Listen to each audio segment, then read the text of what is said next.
Okay, so let's talk about the first week of April 2026. Because in the world of AI, things didn't just inch forward, they slammed into a whole new gear. We're not talking about small updates here. This was a week of huge power plays and some serious reality checks. So let's get right into what went down, starting with a number that, honestly, tells most of the story. $300 billion. Yeah, you heard that right. That is a record-breaking amount of venture capital that got invested in just one quarter. But the real story isn't just how much money, it's where all of it went. Just look at this. This isn't just a trend, people. This is a complete takeover. A mind-blowing 80% of all that cash, that's $242 billion, went straight into AI. We are watching a total realignment of where the money is flowing in the tech world. And we're talking about a money tsunami here. But this wave isn't lifting all boats. No, it's incredibly concentrated, and it's creating a whole new class of giants. Think about this. Just 4 companies, OpenAI, Anthropic, xAI, and Waymo, took home nearly 2/3 of all the venture money invested across the entire planet. That kind of concentration is just pouring gasoline on an already raging arms race for who's going to dominate. And to put all this into perspective, OpenAI's new valuation is now $852 billion. As you can see, that makes it more valuable than titans like JP Morgan, Visa, or Samsung. This isn't some funny internet money. This is the fuel building the next generation of AI. So what is all this cash actually buying? Well, it's a whole new generation of AI, and it's all running on some seriously revolutionary hardware. I mean, NVIDIA's new Vera Rubin platform is set to drop the cost of AI by 10x, which just makes this whole race possible. And boom, just like that, 4 new frontier models hit the scene.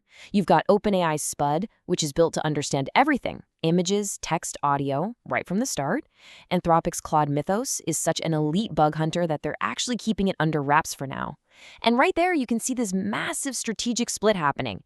Google's Gemma 4 is going open source, while Meta just made a huge pivot.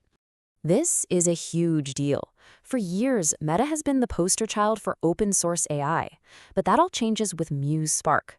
This is their first big proprietary or closed-off model.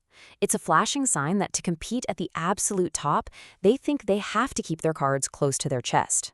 Meanwhile, Google is sprinting in the complete opposite direction. By open sourcing Gemma 4, they're making a massive bet that a global community of developers is actually the key to winning. This is a fundamental clash of ideologies, right? 2 totally different bets on how to build the future of AI. But you know, even with billions of dollars and all this brilliant tech, this week was not all smooth sailing, not by a long shot. The reality on the ground is messy, and we saw some pretty serious cracks in the armor. Just take Anthropic. An engineer accidentally leaked 500,000 lines of their own source code during a routine update, which, as someone pointed out, for a company that has built its entire brand on AI safety, yeah, that's a really rough look. And then there's Sora. Remember Sora, the video generator that blew everyone's minds? Well, just 6 months after its viral launch, OpenAI shut it down. Why? It was just losing an insane amount of money, costing $15 million a day to run. The era of super expensive magic tricks is officially over. So what does all of this signal? You've got the crazy money, the big strategy shifts, these reality checks. It means AI is growing up. It's entering a new, more mature phase where it's no longer just about building the coolest piece of tech. And it's not just about the code anymore. Check this out. OpenAI made a huge power move, becoming the first AI lab to actually own a major media company. They bought the tech talk show TPBN, which tells you that controlling the public conversation is now a key part of the game. So here's the bottom line. The magic trick era of AI is over. It's done. What we're seeing now is a massive concentration of money and power into just a few hands. The focus is shifting from viral toys to sustainable, profitable tools. And the battle isn't just in the lab anymore. It's for strategic dominance and control of the story. Which leaves us with this massive critical question. As this handful of companies races to build our AI future, who actually gets to set the rules? And when they start proposing things like OpenAI's new industrial policy, suggesting a 4-day workweek with no loss in pay, what does this new age really look like for the rest of us?